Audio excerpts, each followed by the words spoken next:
Wangapi walikuwepo jana na ambao hawakuwepo kabisa jana? Amen. Mungu awabariki sana. Jana tulikuwa tuna somo letu zuri linalosema kuiheshimu madhabahu. Kuiheshimu madhabahu. Tuliangalia kwa habari ya maana ya madhabahu jana. Sitaweza kupata muda huo kwa kurudia, maana nakimbizana na muda. Naona muda ni mchache, tuna mambo mengi. Kwa hiyo jana tulikuwa tunajifunza kwa habari ya kuiheshimu madhabahu. Tukaangalia madhabahu ni nini. Kwa faida ya ambaye hakuwepo, tulisema hapa niliposimama ni madhabahuni, lakini ipo madhabahu ya ndani ambayo mtu yeye binafsi inamfanya yeye ajitafakari na kumtafuta Bwana kwa madhabahu yake ya ndani. Haleluya. Leo tunaendelea na somo linalosema kuheshimu madhabahu, kipengele cha uaminifu. Kuiheshimu madhabahu kwenye kipengele cha uaminifu. Ni kweli tunaziheshimu madhabahu. Je, ni waaminifu? Ni mwaminifu? Wana wa Israeli, pamoja na kwamba walitolewa kwenye nchi ya utumwa, walitolewa walikoteseka sana, wameahidiwa kwenda sehemu nzuri, nchi ya ahadi ya kimungu watakapoishi kwa raha, lakini bado walipofika njiani walikosa uaminifu, walianza kunung'unika.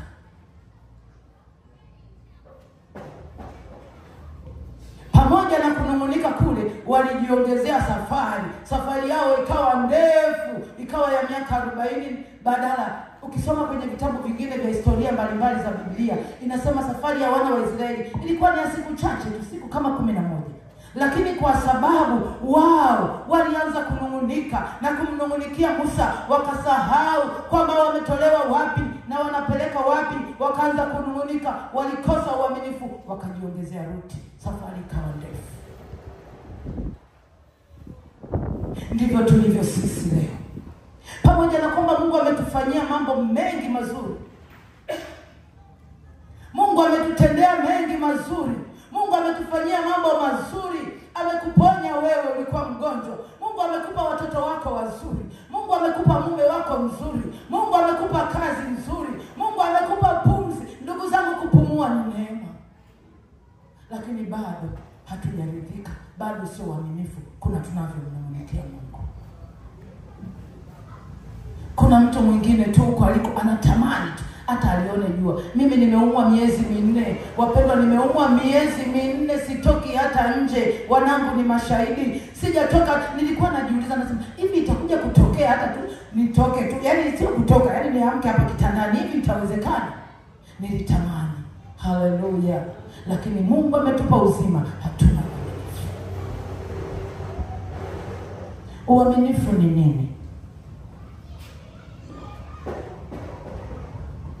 Wagalatia 5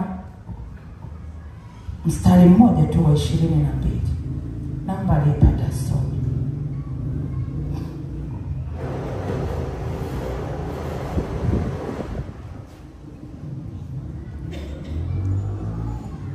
Wagalatia 5:22.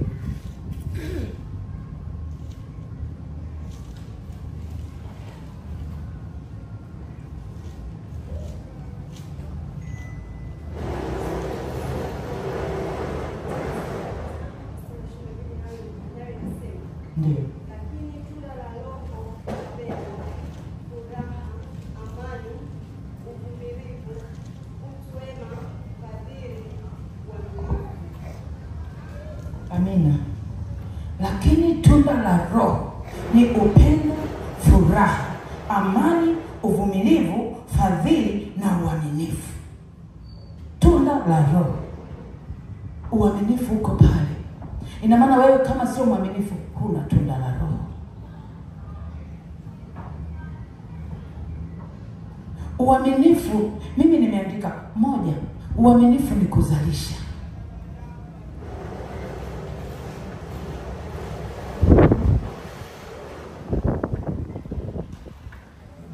Kwa nini Nasema uaminifu ni kuzalisha, kwa sababu mtu mwaminifu ni mwaminifu mpaka kwenye mambo yake.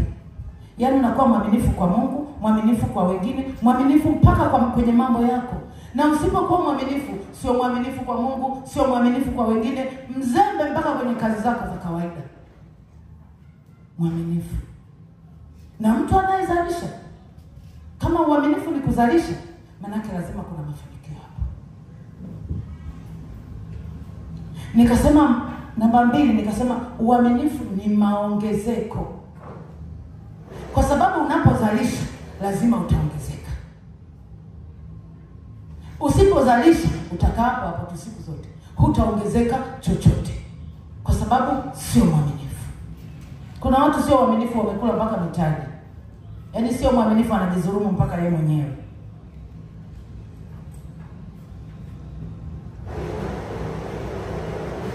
Nikasema 3, uaminifu ni kupanua mipaka.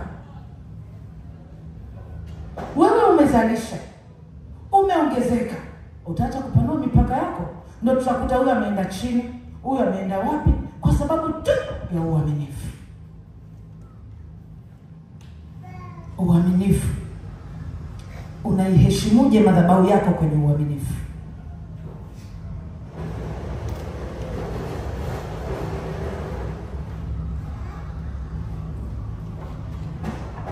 Alafu nikasema uaminifu ni tunda. Namba 4.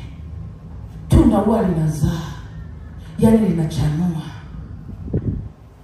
Linazaa na matunda mengine. Umepanda mti wa parachichi, maparachichi yatakuwa mengi. Kwa sababu tu ya uaminifu.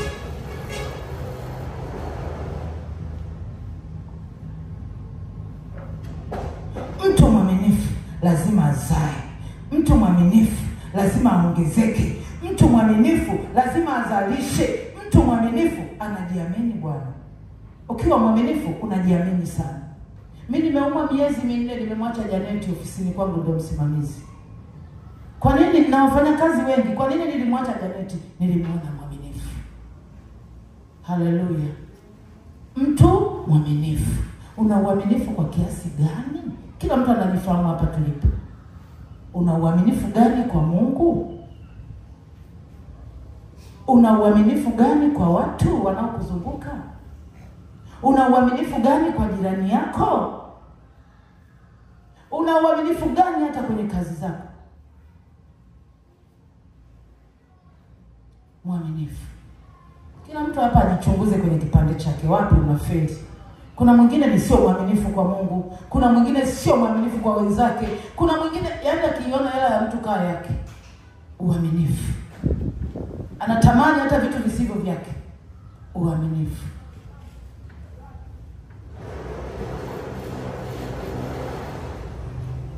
Zaburi 12 mstari wa 1 mpaka wa 5.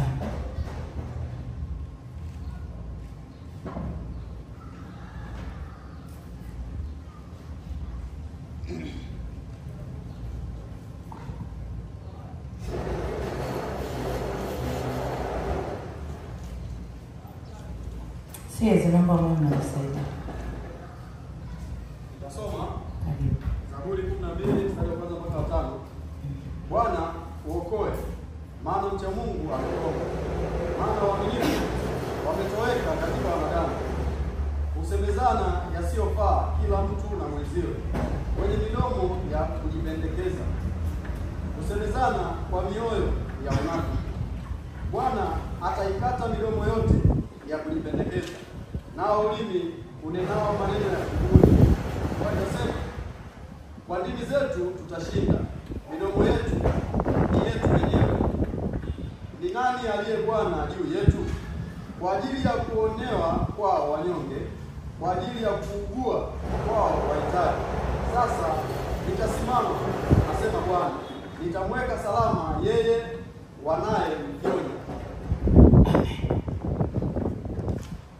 Bwana uokoe, maana mcha Mungu amekoma. Maana waaminifu wametoweka. Hii dunia tuliyopo, waaminifu wametoweka. Kwa hiyo Bwana aokoe, yamkini watakuja waaminifu wanaoweza kuwa waaminifu. Si tumelisoma hili neno hapa jamani? Bwana uokoe. Anatakiwa Bwana aokoe kwa sababu dunia ya sasa waaminifu hawapo.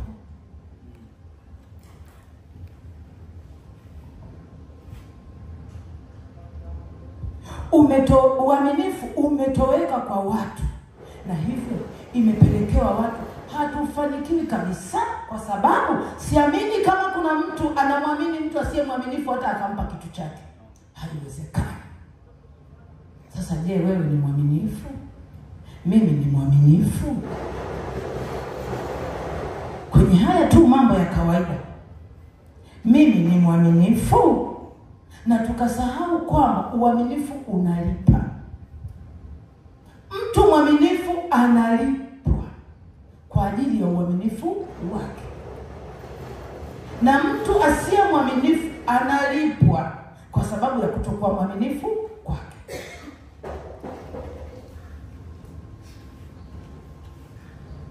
Ukiwa mwaminifu kwa Mungu lazima akulipe, na usipokuwa mwaminifu kwa Mungu, manake wewe ni mwaminifu kwa shetani, na shetani naye atakulipa sawa sawa na uaminifu wako.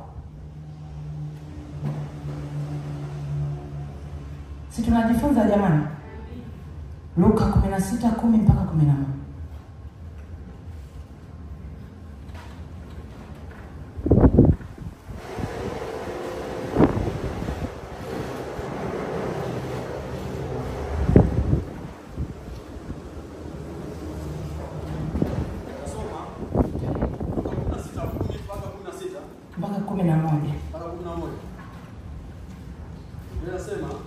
Aliye mwaminifu katika lililo dogo sana, huwa mwaminifu katika lililo kubwa pia.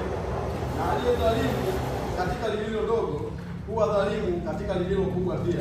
Basi kama ninyi hamkuwa waaminifu katika mali ya udhalimu, ni nani atakayewapa amana mali ya kweli? Tumeelewa ndugu zangu? Ukiwa mwaminifu kwenye jambo lililo dogo, utakuwa mwaminifu kwenye jambo lililo kubwa. Ukiwa mwaminifu kwenye shilingi 500 ya mtu, utakuwa mwaminifu kwenye shilingi 1,000,000. Ukishindwa kuwa mwaminifu kwenye kitu kidogo, usitarajie kuja kuwa mwaminifu kwenye kitu kikubwa. Amina watumishi wa Bwana. Amen. Naamini Double mpo hapa. Si ndio jamani? Na mimi sikukuu yetu ni wiki ya kwanza ya mwezi wa 3. Si ndio jamani? Mko na kiongozi wa section, nisamehe kwa Double imenijaa tu kwenye moyo. Mwenyekiti yamkini ameanza kuwaambia kwamba jamani kuna sikukuu mwezi wa 3. Jamani wiki ile ya kwanza Double naona mbali. Mpaka mwezi wa 3 kote huko mwenyekiti naye mbona ameanza mapema? Unafika mwezi wa 2 mnaanza mwenyekiti naye mbona anadai sana. Mwenyekiti naye anatusumbua. Yeye anatupigia mpaka simu. Message wewe sio mwaminifu. Asiyejua kwamba sikukuu ya Double ni mwezi wa 3, naomba anisaidie kunyosha mkono. Wote tunajua, si ndio? Tena wiki ya kwanza. Alafu unafika huo wakati unasema mwenyekiti wetu sisi jamani anajua kudai. Anajua wewe sio mwaminifu. Inapoisha sikukuu nyingine leo kesho yake tunaanza kuiwaza sikukuu ya mwaka kesho. Haleluya. Kwa sababu tunataka kuwatia moyo watumishi wa Mungu. Tunataka kuwategemeza. Tuwaseme asante kwa kazi mlioifanya. Tunathamini mlichokifanya. Tena sio kutoa kwa kinyonge. Unajikusuru, unajiambia, unasema mwaka huu mimi natoaga 100,000 nimeamua. Mwaka huu sitaki, nataka nikuone Bwana. Uaminifu. Mimi mwaka niliochaguliwa kuwa kiongozi, wakati nimeanza kuwa mwenyekiti hapo kanisani kwetu. Mwaka nilichaguliwa mwezi wa walichelewa, walinichagua mwezi wa kwanza. Sikukuu ya mwezi wa 3. Tukachaguliwa viongozi kama kawaida. Nikawaita wale viongozi. Kikao changu cha kwanza kama mwenyekiti, nikaenda tena mimi ndio mwenyekiti. Nikasema sasa sikilizeni viongozi. Sisi tumechaguliwa mwezi wa kwanza. Na mwezi wa 3 si ndio sikukuu tunamnunulia mchungaji gati. Palinoga. Hakuna mwanamke aliyenielewa wale viongozi wangu. Maana na bodaboda wengine hatukuambia. Nikasema mchungaji wetu si hajawahi kuwa na gari. Ndio mwaka wake wa kwanza. Tunanunua gari. Wakasema mwenyekiti unasema nini? Nikasema tunanunua gari. Wanawake hawa wanaofanya kulima kwenye mikonge ya nani, kwenye mashamba ya mikonge. Nikasema haijalishi wanalima mikonge, wanalima vibarua, wanafua nguo za watu, tunanunua gari. Hawakunielewa. Mwenyekiti msaidizi akanipigia simu baada ya kikao akasema, "Hivi dada pale ulisemaje?" Nikasema nimesema tunanunua gari. Haiwezekani mimi naendesha gari naenda kanisani mchungaji wangu anakuja kwa miguu. Nimekataa. Inawezekana Mungu alitamani niwe mwenyekiti ili nifanye kitu. Uaminifu. Maka isitake tu sifa. Mchungaji unaenda kwenye kongamano basi ngoja nikupe mimi lift. No. Uaminifu kwa Mungu. Haleluya, dabodabokeni. Haleluya, dabodabokeni. Wanawake mpigie Yesu makofi. Sikukuu ni mwezi wa 3. Uaminifu. Wanawake nikawaita Jumapili ijayo nikamwambia sasa sikilizeni. Mimi si ndio mwenyekiti Yesu, mmenichagua wenyewe ndio. Kila mtu aide atakachotoa kwa Bwana. Wapo waliosema mimi miaka pale nilikutana na utaratibu. Hawa ndio wanatoaga 30 kila mwaka. Hawa ndio wanatoaga 50. Hawa ndio wanatoaga 70. Hawa ndio wanatoaga laki. Nikawajia na injili, nilimwomba Mungu wiki nzima nafunga, nikaja na injili ya moto, nikawapelekea ujumbe unaosema, jiulize mwanamke, jiulize. Je, mimi. Tena ninavyosema wewe unajiuliza na wewe. Haya tuseme wote 1 2 3. Je, mimi ni mwanamke bora au bora mwanamke? Ndio ujumbe niliowapelekea wenzenu. Nilikuwa nikikaa kama nasema haleluya, tujiulize. Je, mimi ni mwanamke bora au bora mwanamke? Wiki ya kwanza. Wiki ya pili nikawapelekea mwanamke mwenye ujuzi. Wiki ya 3 nikapeleka mwanamke wa viwango. Zilitoka hela, mwenyekiti, zilitoka hela. Siku nyingine nilikuwa nikifika nikikuta wamekasirika. Nilifundishwa na Faraja kule Dodoma. Ainaambia ukikuta mwanamke amekasirika, wewe ingia tu anza kucheka.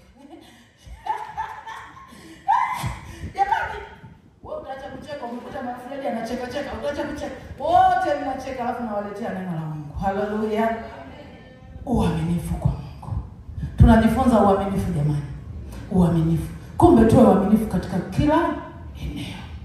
Usiwe mwaminifu tu kwenye mambo yako, jambo lako likikwama mpaka unakopa. No. Tunakuwa waaminifu mpaka kwa Mungu.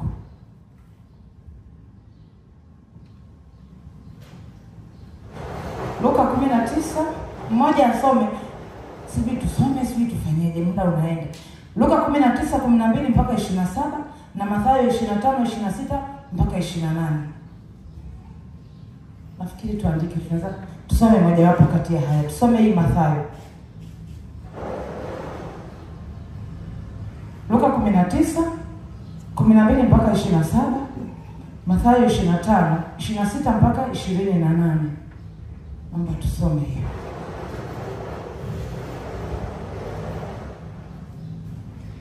Tusome hii Mathayo.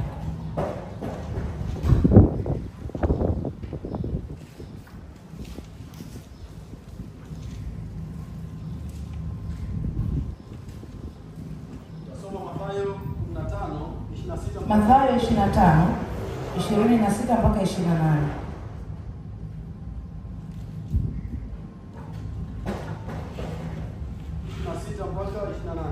Ndiyo. Bwana wake akajibu akamwambia, wewe mtumwa mbaya na mlegevu, ulijua kuwa navuna nisipopanda na kusanya nisipotawanya. Basi ilikupasa kuiweka fedha yangu kwa watoao riba, nami nikija ningalipata iliyo yangu na faida yake. Basi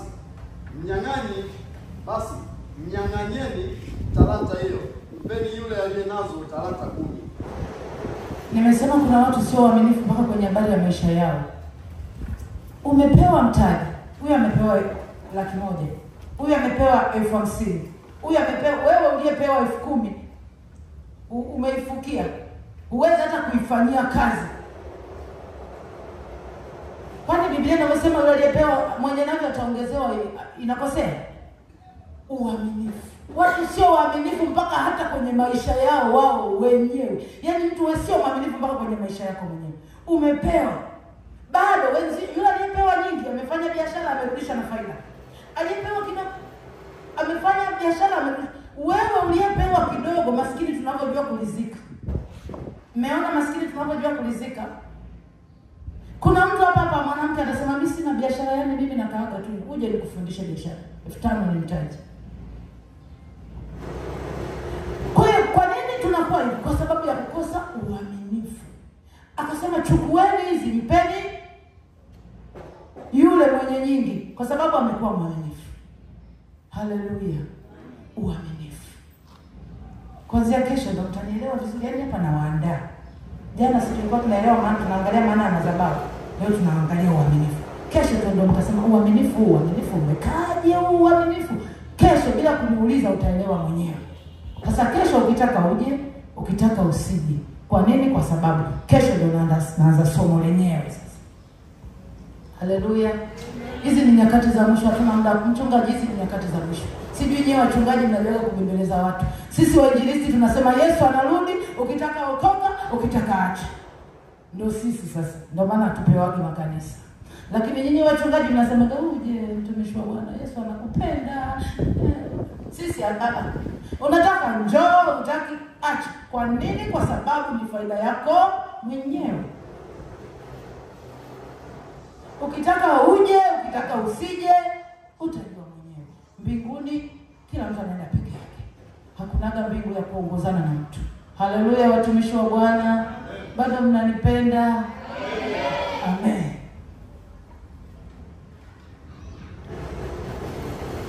Maka hizi nyakati ni za hatari. Juzi hapa nilienda soba. Roho Mtakatifu alinitia kwenda soba. Nikawa mwaminifu nikaenda. Nilikutana na maajabu sana. Nimekutana na vijana wazuri kama nyewe vijana wangu hapa. Kijana mwingine tu anavuta tu bangi, amelegea, amechoka kabisa. Kijana mwingine tu hapa unga tu, sijui mnaitaga vitu gani zile, sijui ndio vinini vile, koke ni sijui vitu gani. Amechoka kabisa. Vijana wengine wanasema sisi tulifanyiwa ukatili. Alikufanyia ukatili, alikukuta tu njiani hivi saizi unatembea hivi, akaanza kukufanyia ukatili. Alikukuta kwenye mazingira ya kufanyiwa ukatili na ulikuwa tayari kufanywa ukatili. Haleluya. Yote ni kwa sababu gani? Sio waaminifu kwa Mungu. Hawataki kufanya kazi, hawataki kujishughulisha, wamekaa tu. Utachukua kuingia kwenye makundi ya ajabu. Nilitoka huko nimeumia, nimechoka, moyo wangu umeshuka. Kristo akaniambia, mama, sasa ulienda kufanya nini? Nikasema, mwanangu, nilitumwa na Mungu, nikalazimika kuwa mwaminifu, nikaenda. Haleluya. Nikagonga injili pale, wakaokoka vijana 5. Nikamwambia Yesu ndicho ulichoniletea hapa. Waliokoka vijana 5. Haleluya. Uaminifu.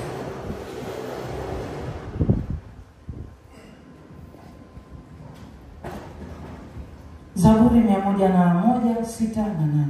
Tunajifunza, mnisamehe maandiko kama ni mengi, lakini natamani tujifunze. Tunajifunza uaminifu.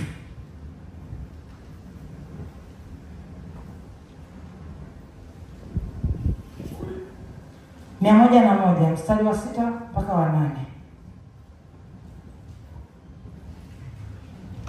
Nitasoma. Macho yangu yatawaelekea waaminifu katika nchi, hao wakae nami. Yeye aendaye katika njia kamilifu ndiye atakaye nitumikia. Hata kaa ndani ya nyumba yangu mtu atendaye hila, asemaye uongo hata thibitika mbele ya macho yangu. Asubuhi hata asubuhi nitawaharibu wabaya wote wa nchi, niwatenge wote watendao uovu na mji wa Bwana. Nani anayependa kuharibiwa na Bwana kwa sababu tu ya kukosa uaminifu? Sasa amesema waaminifu ndio watakaofanyaje waaminifu? Mstari wa kwanza pale. Macho yake atawaelekea watu gani jamani? Waaminifu. Asiyetaka kuangaliwa na Yesu ni nani hapa? Eti tu kwa sababu wewe sio mwaminifu upendi ibada.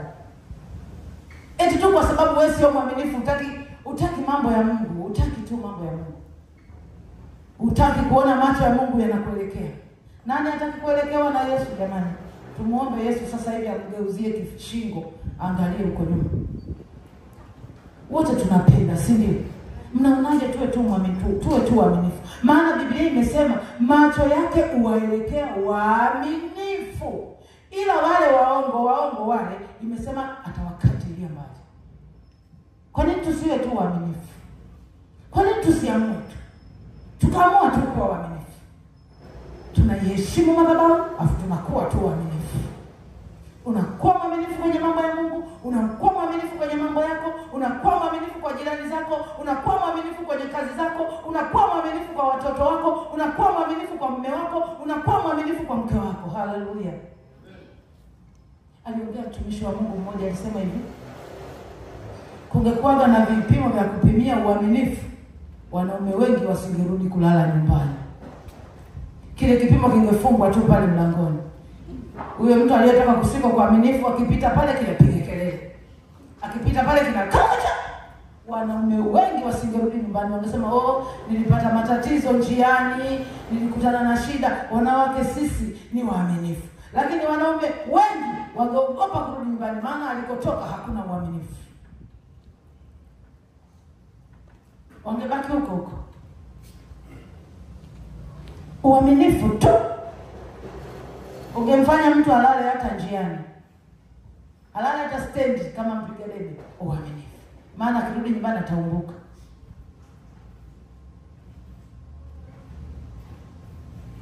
Sodoma na Gomora walipokosa uaminifu walikufa.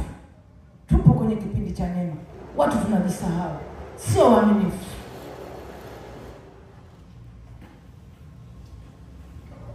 Kuna madhara ya kutokuwa mwaminifu.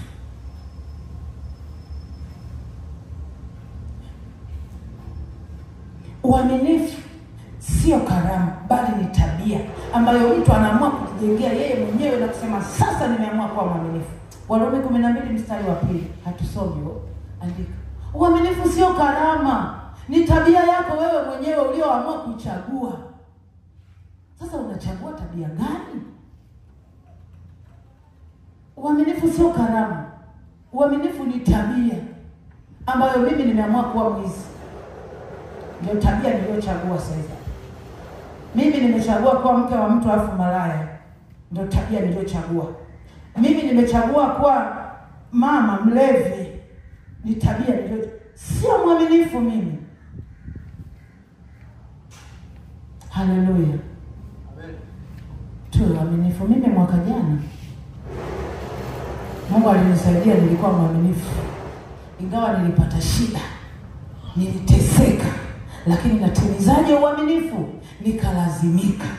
Kama yupo mtu aliyewahi kutiwa kwenye tabu na Mungu, alafu kwake ikawa tabu, yakaona ni mateso, lakini akatunga uaminifu, atakuwa ananielewa. Mwaka jana Mungu aliniambia ninunue drums za kanisani.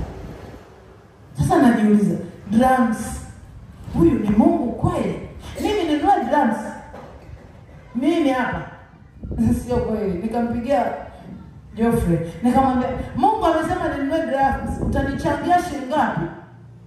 Mungu kasema na mimi, alafu nataka msaada wa kuchangiwa.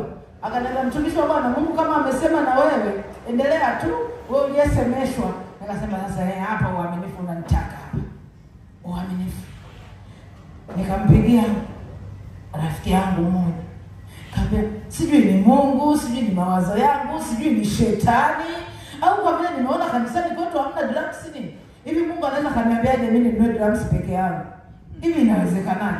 Mimi ndo ninunue drums. Alafu nikifikiria sijui ninunue drums za milioni 1, moyoni kuna kataa. Kuna sema zitakuwa mbovu, zitabomoka kesho. Napata shida. Dada anacheka, nilimsimulia. Nasema sasa drums mimi huyu ni Mungu. Najitafakari usiku kucha. Ushawahi kukonda wewe, umepewa taarifa na Mungu unakonda wewe. Mimi nilianza kukonda, nasema huyu sio Mungu. Nikampigia kijana mmoja tulikuwa tunaabudu naye Magomeni. Kaambia Michael, eti drums nzuri ni zipi? Akasema zinaitwa Tama, ndio nzuri. Alafu nzuri anziaga angalau za milioni 3. Mimi mama, nasikia milioni 3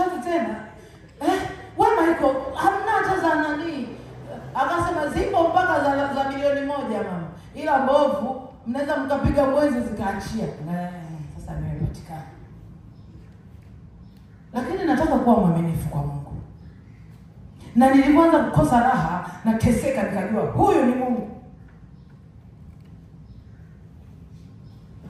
Siku zikaenda, nikaanza kuchanga hela. Ushawahi kuchanga hela wewe kwa mambo ya ushawahi kwenda kukopa wewe kwa habari ya Mungu? Mimi nikaanza 200,000, 500,000. Nina shida mpaka huko 700,000. Ikafika milioni. Nikasema kumbe inawezekana. Haleluya. Nikamshukuru Mungu, nikaendelea, ndio nikatiwa nguvu. Zikafika shilingi milioni 3. Ila leo niambia ndo nzuri. Nikasema nikanunue, nikaanza kujiuliza. Ile pale kanisa, mwenye wito na lile kanisa ni mchungaji. Mimi nikienda kununua sasa ikiwa mbaya itakuwaje? Sasa kama mchungaji hata kama anataka drums, si haitambariki sasa. Maana hii drums bwana sio matofali, sio mchanga. Hii ni drums, inatakiwa yeye achague anayoipenda. Nafanyaje? Ngoja nimshirikishe.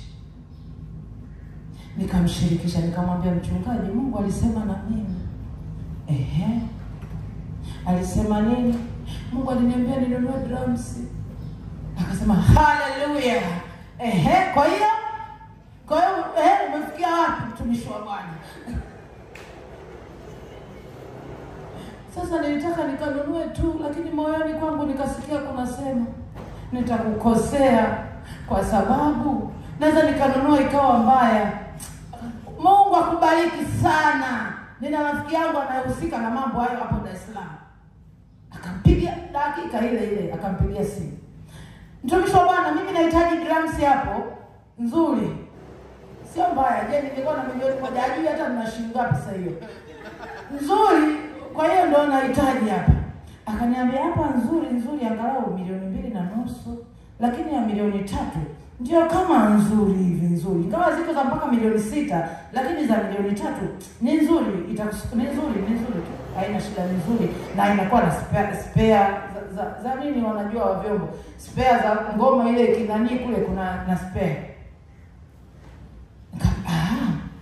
Mama una shilingi ngapi? Ashauliza kule kuna ya 3 milioni. Nikasema na mimi mwenyewe nina hiyo 3 milioni. Simama. Nikasimama. Baba, katika jina la Yesu. Mwanzoni alikuwa hajaniombea.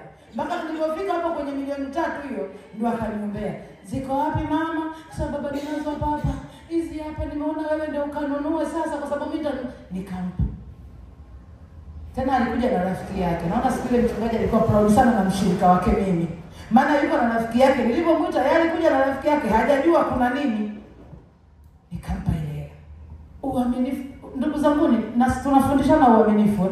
Nilikuwa sina chochote lakini nikaamua kuweka hela ya drums kwa sababu Mungu amesema.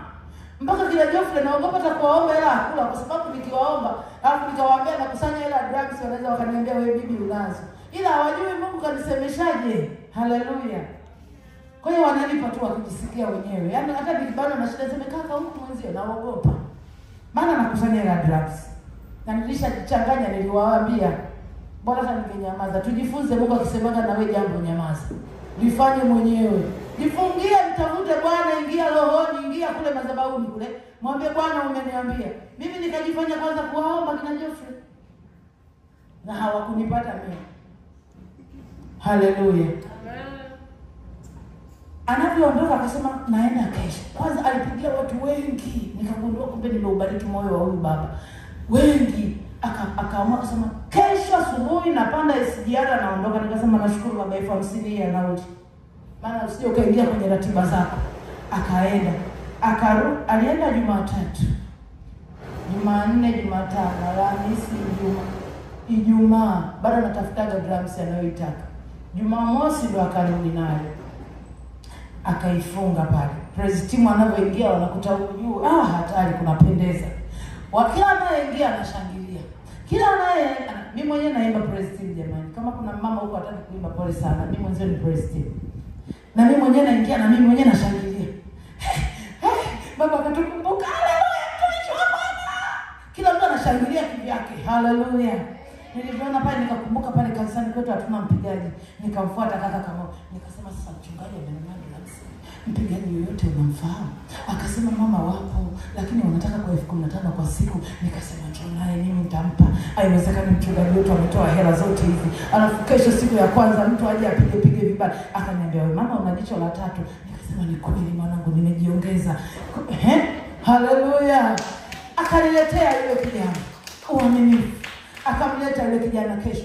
Kesho tunafika asubuhi hapo kanisani. Kila mtu anaanza kucheza kule.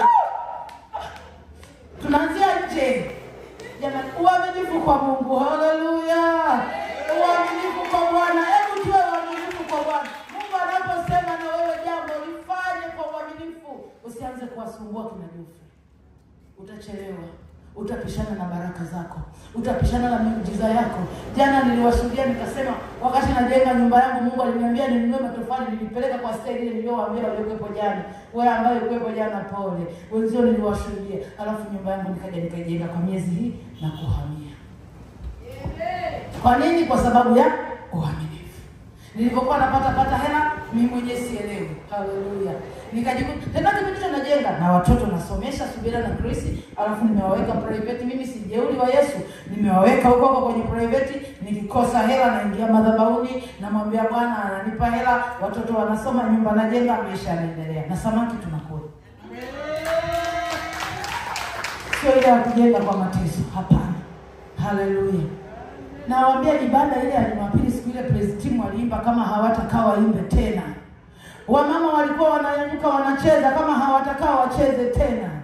Kila mtu alikuwa busy huko kanisani kana kwamba sisi kumetokea nini. Uaminifu. Kumbe kuna mmoja tu, mwanamke mmoja mjane ameamua kusimama na uaminifu wake kwa Mungu. Haleluya. Kumpigie Yesu makofi. Uaminifu kwa Mungu. Mungu amekwambia vitu vingapi, mara ngapi? Na umekuwa mwaminifu au umekuwa sio mwaminifu kwa viwango gani? Maana kuheshimu madhabahu ni pamoja na kuwa mwaminifu.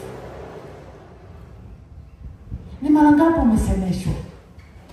Anza kukumbuka kile ulichosemeshwa na hujafanya. Na naamini umesemeshwa vingi. Ni mara ngapi umepishana na baraka zako wewe? Kwa kutokufanya vile ambavyo Mungu amekupa wewe, sio mwaminifu. Umeambiwa kufanya ukabishana kama nilivyobishanaga mimi. Ni mara ngapi umebishana? Umebishana na Mungu na ukabishana na muujiza wako. Ukabishana na baraka zako. Umebishana na mkono wa Bwana wewe kwa ajili tu ya ubishi. Kuna mwingine hapa sajabu anaambiwa ingia hata kuimba praise. Yeye anabishana tu, mimi ngoja, mimi bado, mimi nitaingia, nitaingiaga ndio kuingia. Ndugu, mama askofu mkuu mtoka mbali anaimba praise and worship team. Wangapi tunamfahamu mama mtoka mbali? Yule mama anaimba praise, tena anacheza, tena akikosea wanamwambia mama umekosea step. Nasema asante mwalimu. Anajirekebisha. Na kwenye mazoezi anaenda na sare anavaa. Na kwa askofu mkuu wanavaa sare kila Jumapili. Na mama anavaa sare kila Jumapili. Wewe ni nani? Nikajipeleza nikasema mimi ni nani? Sina hata hela. Mwenzangu ana hela. Mume wake ni askofu, ni mchungaji wa kanisa kubwa. Ni askofu mkuu wa Tanzania. Ni askofu wa Afrika. Ni mjumbe wa dunia. Lakini mke wake anaimba praise team. Anamsifu Mungu. Mimi na wewe. Mimi na wewe za siku nyingine tunalaga tunajana. Mpaka tumechoka. Afu kumtumikia Mungu taki. Ndugu yangu mtumikie Mungu kungali bado mchana. Uaminifu. Usiku unakuja ambapo hutaweza. Tuwe uaminifu kwa Mungu.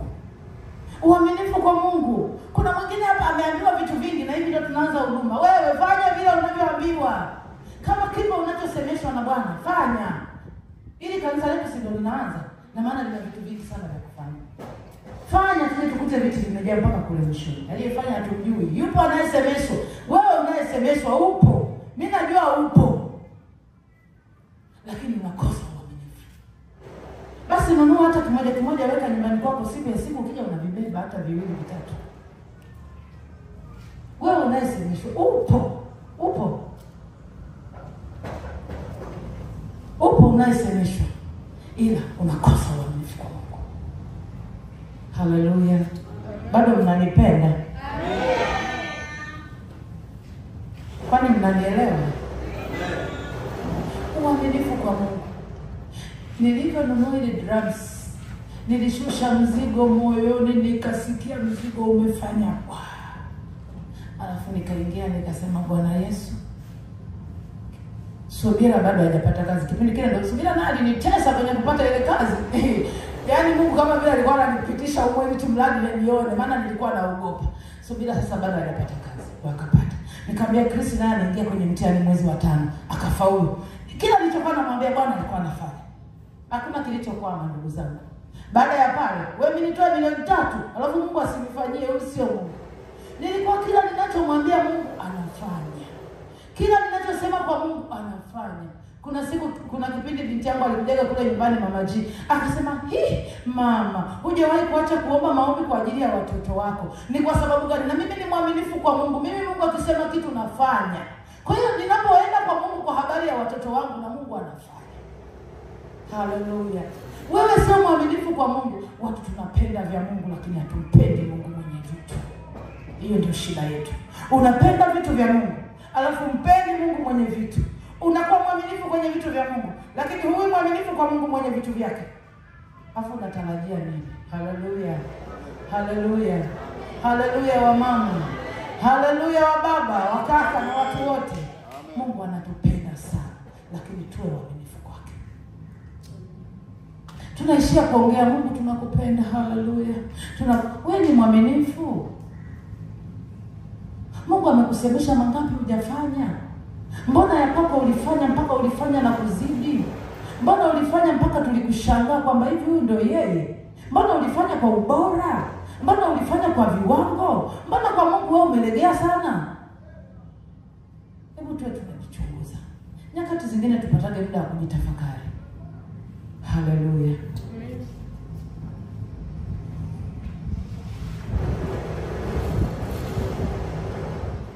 Uaminifu ni kuwa na imani na kile ulicho nacho. Huo nao ni uaminifu. Kama huviamini vitu vyako, ndio hapo tamaa zinaanza. Maki vitu vyako si uviamini, utaacha kutamani vya wenzio. Haya unavitamani, unataka kuvipata, unavipataje na wewe sio mwaminifu?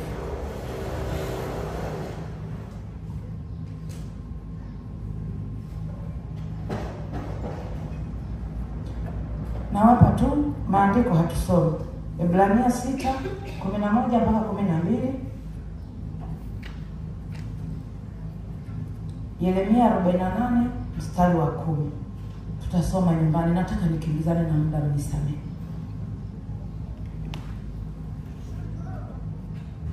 Uaminifu pia ni kutulia kwenye kile ambacho Mungu amekupa kufanya. Ni kutulia kwenye kile ambacho Mungu amekupa kufanya. Wewe unakuwa ni mwaminifu. Yaani Mungu amekwambia hiki, hujakifanya umeanyapa, hujakifanya umeanyapa, unakifanya hutaweza. Ni sawa na wafanya biashara. Niliwaambia jana, mimi mwalimu wa biashara.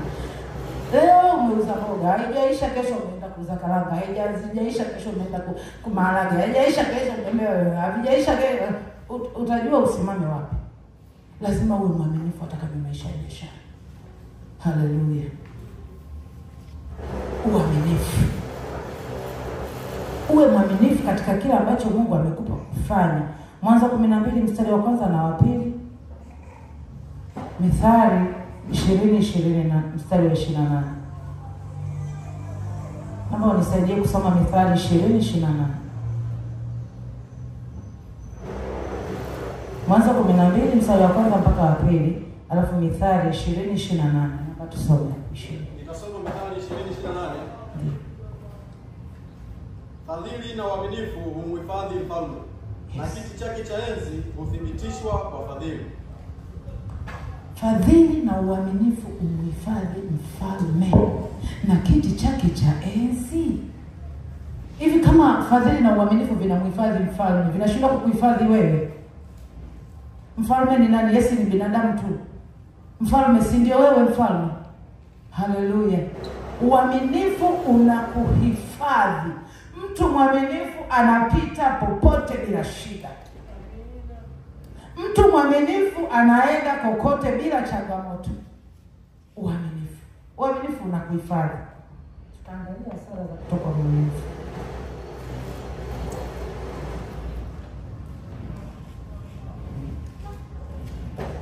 Ni mara ngapi umepewa maagizo na Mungu na ukawa mkaidi na wala hukuyatenda? Umekosa tu uaminifu. Umekosa tu uaminifu wewe. Una kitu kingine chochote, wewe tu sio mwaminifu.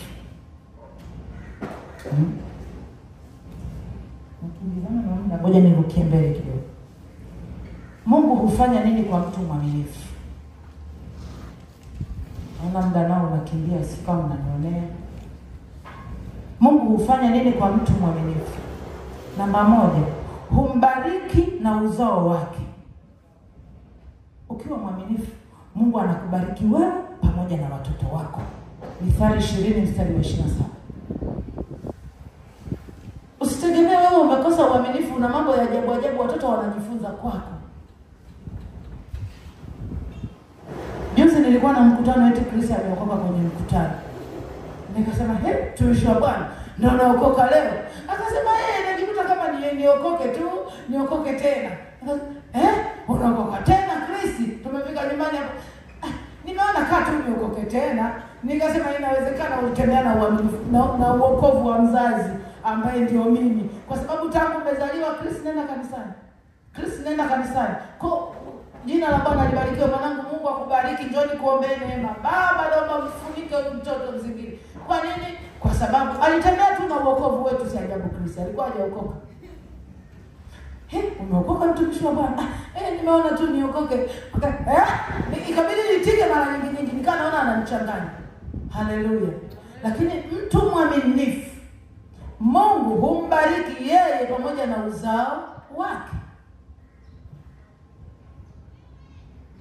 Mithali 20:7.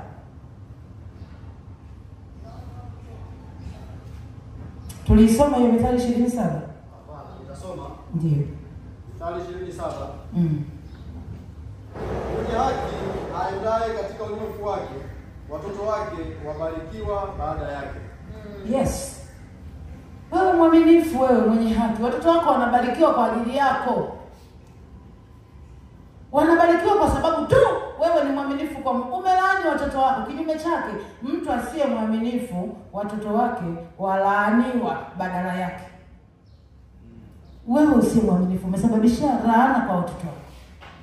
Sijui kama Jeffrey anakumbuka, kuna kipindi fulani nilikuwa naumwa sana. Niliumwa corona nilipotoka Dodoma ile mwaka 2021. Nilirudi nikaja nikaumwa corona. Niliumwa sana. Kumbe mwanangu anapitia changamoto moja kubwa. Na anajua muombezi wake ni mimi. Na mimi ndio naumwa. Inamtesa. Siku moja usiku alinipigia simu. Nakumbuka Subira alikuwa form 6 wakati ule. Akanipigia simu akaniambia, "Mama, shikamoo mama." Nikamwambia, "Marahaba, ujambo?" "Sijambo." "Unaendelea?" "Mama, mbona leo kama umepona?" Si kama anakumbuka. Unakumbuka? "Mama, mbona leo kama umepona?" Utakumbuka mbele. Nikamwambia, "Leo sijambo." Akasema, "Asante Yesu." "Mama, mimi napitia changamoto. Kuna kazi yangu 1, 2, 3. Sio waliokuwa na print, sio wameharibu, sio wamefanyaje. Na mwenye kazi anakuja kesho. Hivi yuko njiani amesema tukutane ofisini." Hujakumbuka bado? Haleluya. Nikasema, kazi ya shilingi ngapi?" "Mama, milioni 15." Usikia milioni 15 tumbo lilifanya shwa. Akasema, "Tena huyu ndio bosi wangu mama, nafanya naye kazi nyingi. Yaani huyu akinipokonya kazi, basi mimi sijui." Mwenye haki anafanya nini na watoto wake jamani? Anafanya nini mwenye haki na watoto wake? Anabarikiwa pamoja na watoto wake. Nakwambia niliingia kwenye yale maombi, niliponea mimi mwenyewe ngombe, niliponea pale. Maki sasa hivi tunaongea niko kitandani, nikasema alipomaliza tu nikaanza Holy Ghost. Omba siku ikakata ikaisha. Mimi nimeendelea kuomba. Kina Subira wako sebuleni anasoma na mtoto wa jirani. Mtoto wa jirani kwao umeme hamna, kwao wanasomea pale. Niliomba simu ya kaka ilisha vocha. Mimi bado naomba. Nimeomba sijui mpaka saa ngapi, nikajikuta nimelala kumekuwa asubuhi. Kwa sababu ya nini? Mtoto wangu. Baada ya hapo, kesho yake yule mtu akaja. Lile jambo hawakuliongea kabisa. Alipofanya kikao kingine, wakaongea kabisa. Alipoiangalia ile kazi ambayo mwanangu anaona imeharibika, yeye aliona nzuri sana. Haleluya. Haleluya. Maombi yalifanya kazi. Wakati yeye anaona imeharibika, huyo hata hakuuliza wala hakunishughulisha. Kila nikimuuliza, amesemaje? Wala hajasema chochote. Kesho nitakutana, kesho nina kikao naye tena, labda kesho ndo atasema.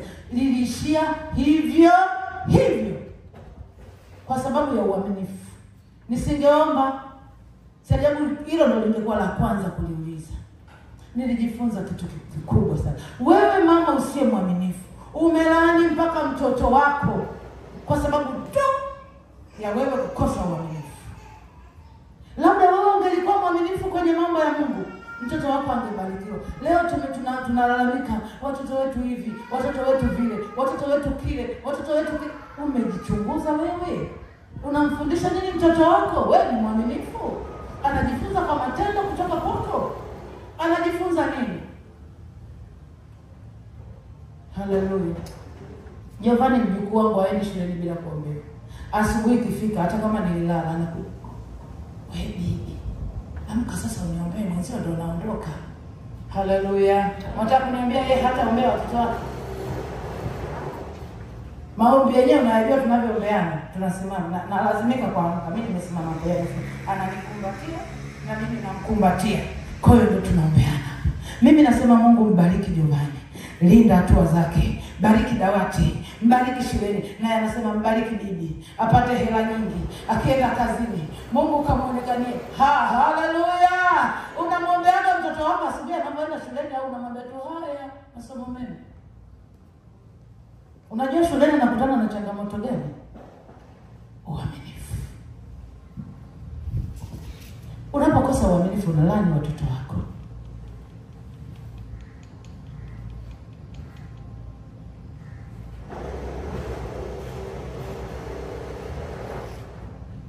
Mithali 28 mstari wa 19 na wa 20.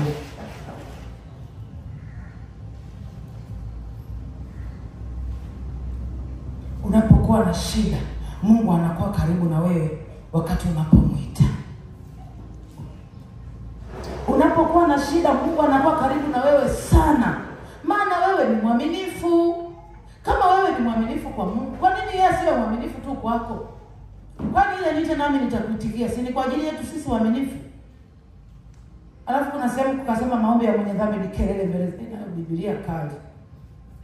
Huku maombi tuombe kwa bidii. Huku maombi ya mwenye dhambi ni kelele. Sasa sisi tujiulize, mimi napiga kelele au naomba? Haleluya. Maana tu tunajichunguza wenyewe. Chunguzaga njia zako tu. Haleluya. Uaminifu kwa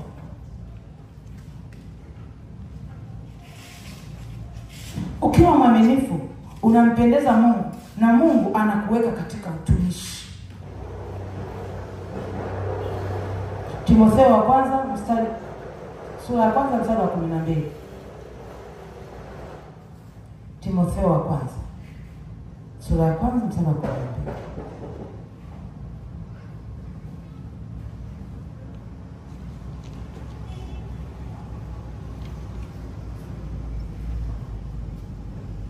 Na mwingine afungue Zaburi 18 mstari wa 17 mpaka wa 19.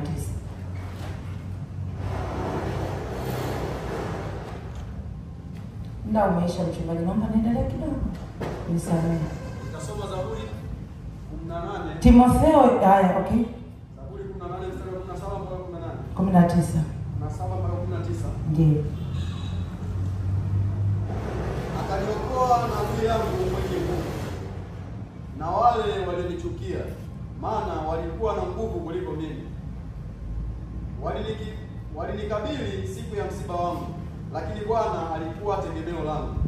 Akanitoa akanipeleka panapo nafasi. Aliniponya kwa kuwa alipendezwa nami. Unafikiri hapa Daudi aliponywa kule? Alipendezwa Hivi vipi asingependezwa naye? Wale watu si wangemkabili? Si wangemzuru? Alikuwa mwaminifu kwa Mungu. Alikuwa mwaminifu kwa Mungu. Muda wangu umeisha jamani. Naomba kesho tuwahi kidogo. Maana kesho ndo tunaanza somo sasa zuri. Kesho ndo tunaanza. Faida za kuwa mwaminifu. Naenda kwa haraka haraka, muda umeisha. Mtu mwaminifu unaaminika na watu. Watu wote wanakuamini wewe ukiwa mwaminifu. Mungu anakuamini, lakini na wale watu tunaoishi nao, wale wanaotuzunguka wanakuamini. Kwa nini? Kwa sababu wewe mwenyewe ni mwaminifu. Siamini kama kuna mtu anaweza kumpa kazi hapa mtu mwizi. Hayupo. Lakini mtu mwaminifu anaaminika na kila mtu. Namba 2, unakubalika, yaani unapata kibali katika kila eneo na watu na kwa watu wote. Yaani kwenye eneo na kwa watu wote wewe unapata kibali. Unakubalika. Kwa nini? Kwa sababu wewe ni mwaminifu.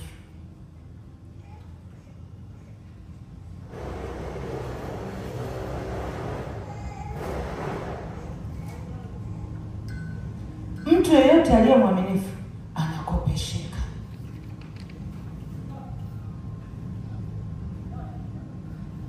Nani anayependa kumkopesha mtu afu amdhulumu? Kama upo naomba nisaidie nikopeshe mimi.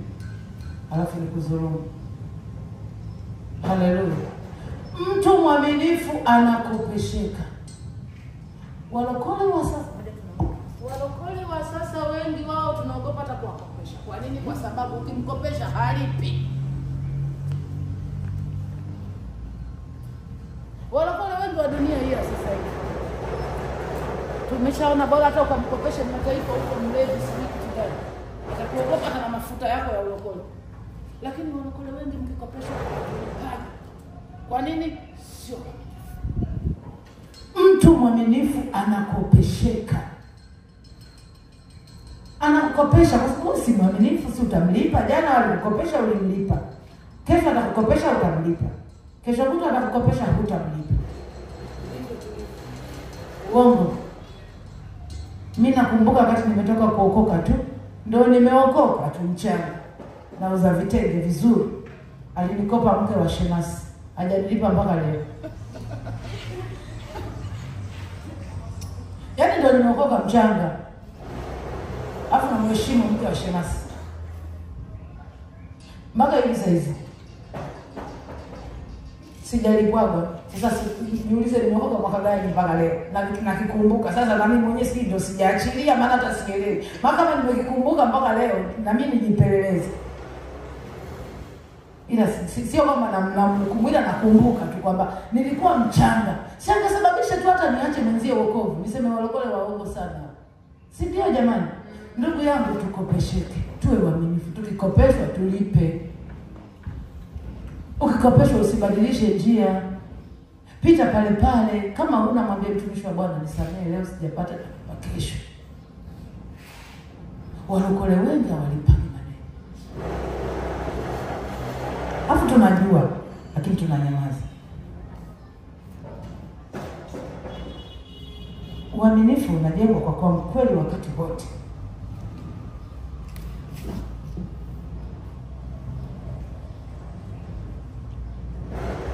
Hasara za kutokuwa mwaminifu tunazipitia haraka haraka. Yoshua 7:1 mpaka 6. Hatusomi, muda umeenda sana. Namba 1, hakuna atakaye kupenda maana wewe sio mwaminifu. Namba 2, huwezi kulizika na ulivyo navyo au ulicho nacho, uliziki nacho. Unataka tu na cha mwenzako, maana wewe sio mwaminifu. Namba 3, unakuwa na roho mbaya.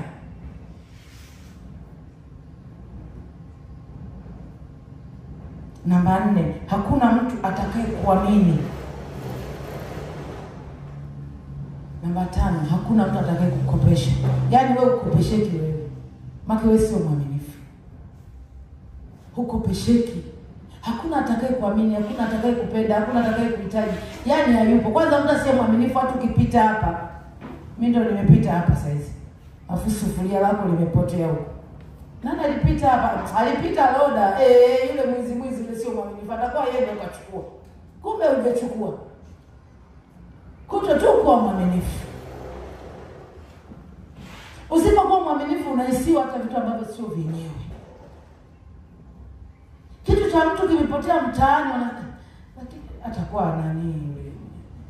Atakuwa uaminifu. Usipokuwa mwaminifu, nyinyi mabinti, mwanamume wa mtu akichelewa huko, au yuko na atakuwa kumbe wewe ila tu wewe sio mwaminifu. Hawakuamini mpaka majirani zako. Uaminifu ni kitu kidogo lakini ni kitu kikubwa sana. Uaminifu umefanya watu waingie kwenye matatizo. Uaminifu umefanya watu wafukuzwe kazi. Wale wasio waaminifu umewafanya watu wafukuzwe kazi. Kutokuwa mwaminifu kumemfanya mtu anapitia changamoto nyingi ambazo hata hakuziwaza. Kutokuwa mwaminifu. Kutokuwa mwaminifu umepishana na baraka zako kwa Mungu.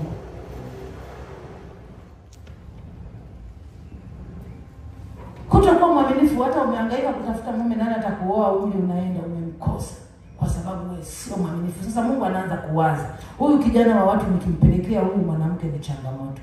Badilika kwanza. Mama wewe sio mwaminifu, tenda kututesea kijana wetu bure, alikuwa anampenda Mungu. Wewe umeingia kwenye hiyo familia, umeenda kuivuruga na ndoa yenyewe. Umevuruga mpaka na familia yenyewe. Umevuruga mpaka na ndugu zake. Mama mkwe na mwanae sasa hiyo hawaelewani kwa sababu yako tu wewe ambaye sio mwaminifu.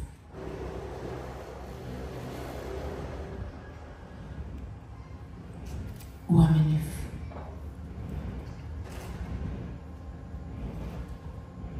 Naomba tuwe waaminifu.